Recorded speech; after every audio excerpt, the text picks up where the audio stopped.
I'm living in that 21st century, doing something mean to it. Do it better than anybody you ever seen. Do it. Screams from the haters, got a nice ring to it. I guess every superhero need his theme music. No one man should have all that power. The clock's ticking, I just count the hours. Stop tripping, I'm tripping off the power. Bonjour à tous, c'est Shai et on se retrouve pour une nouvelle vidéo. On va faire le point aujourd'hui sur une question très intéressante que certains d'entre vous ont déjà dû se poser plus d'une fois. Lorsqu'on paye nos premières capsules sur S4 League, comment se fait-ce que nous avons un besoin immédiat d'en obtenir d'autres lorsqu'on n'obtient pas ce qu'on veut? Ou en d'autres termes, que se passe-t-il dans notre cerveau quand vous payez sur S4 League? Les outils indispensables, comme l'a fait remarquer mon ami Shuna, à qui je passe d'ailleurs le coucou, il vous faut premièrement un cerveau. Si vous n'en avez pas, cela risque d'être très problématique pour comprendre la suite.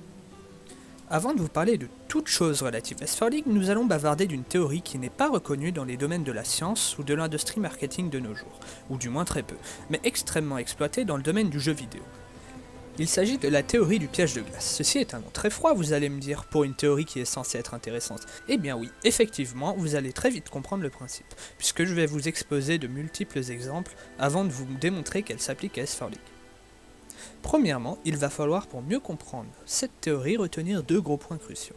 Le premier étant que l'individu, ou joueur dans notre cas, éprouve une attirance certaine pour l'objet convoité, aussi minime qu'elle le soit. Par exemple, pour la nouvelle Counter-Strike qui vient de sortir. Et le second point est que cet individu devrait être dans un état mental lucide, puisque la théorie s'applique en créant des liens directs avec le subconscient de l'individu. Parlons un peu du subconscient, qui va être l'outil principal de notre théorie. Qu'est-ce que le subconscient? Il va s'agir tout simplement de la partie de réflexion du cerveau n'étant pas en mesure d'être contrôlée par le corps humain. Comme nous le savons tous, l'être humain ne contrôle qu'un tiers de ses capacités mentales. Pour donner des exemples simples qui vont paraître familiers à tout le monde, les facettes que nous ne contrôlons pas sont celles telles que l'amour, les envies alchimiques corporelles et les critères d'évaluation sociale.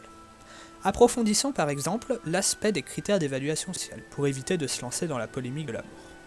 Lorsque vous allez dans la rue et que vous avez besoin de quelque chose, quel qu'il soit, un briquet, un renseignement, l'heure ou autre chose, alors que deux individus se présenteront face à vous, l'un vêtu d'un costard, d'une cravate, se tenant droit, regardant de l'autre côté de la rue, bien coiffé, disant bonjour aux passants avec sympathie, et le second vêtu d'un jogging en dessous des fesses tel que les prisonniers américains des années 80, désirant se faire prendre par derrière pour rester poli, et cette personne étant affalée sur un banc vous regardant lorsque vous passez avec un air menaçant.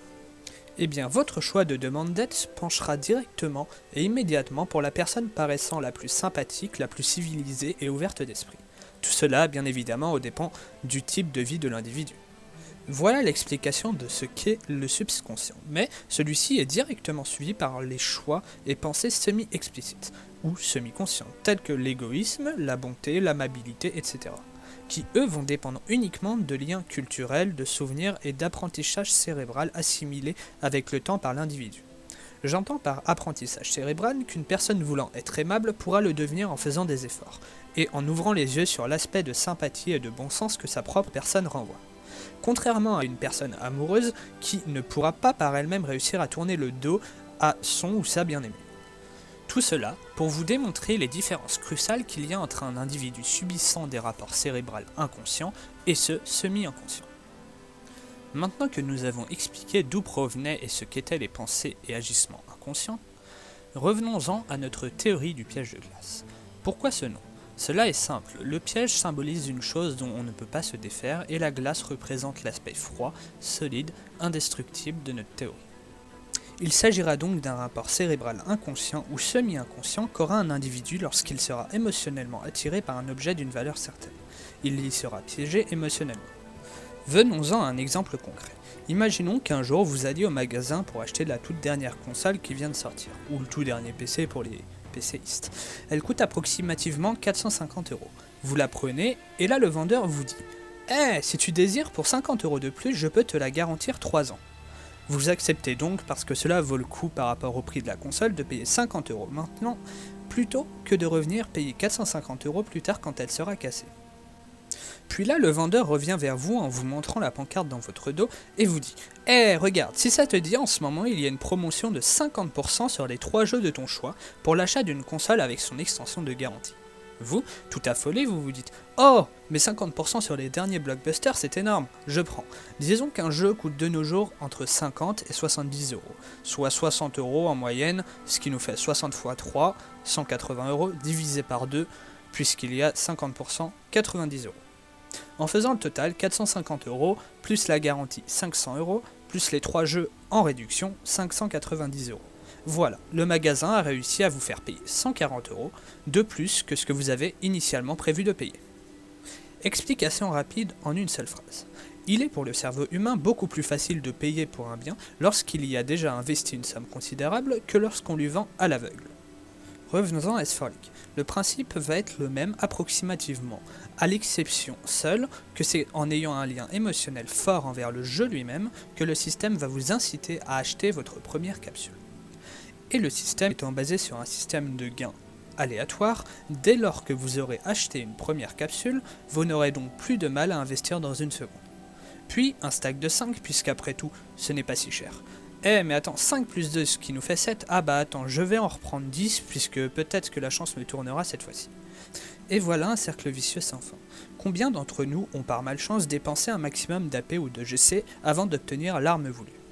Et ce n'est qu'une arme. Combien y en a-t-il dans le shop? Ah mais j'allais oublier, et les 7 alors?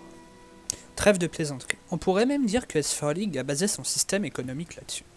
Mais un des plus grands pièges de glace reste le rename. Et oui, ce fameux petit item soigneusement rangé en boutique pour la modique somme de 8900 GC ou approximativement 11 euros.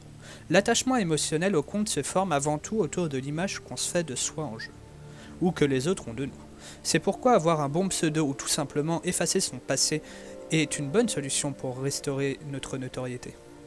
Une personne jouant depuis assez longtemps n'aura pas de mal à payer 10 euros pour se reforger un profil complet. Voilà globalement l'explication brève que je peux vous donner de la théorie du piège de glace. Sachez que ce n'était absolument pas pour critiquer le système économique du jeu, mais bien au contraire. J'estime en tant que game designer que connaître un jeu qu'on apprécie, pour ma part depuis 6 ans, est primordial. C'est pourquoi j'ai voulu partager avec vous aujourd'hui mon esprit analytique sur ce point. Entre autres, c'est avec un grand dynamisme que notre chaîne a réussi à réunir 100 personnes. C'est pourquoi j'organiserai ma première room abonnée lors du week-end prochain, soit samedi 17 au soir, soit dimanche 18 dans l'après-midi. Je tiens à préciser que oui, il y aura une conversation Skype lors de cette room, et que je prendrai les Skype des personnes souhaitant se joindre à moi directement dans la room en question.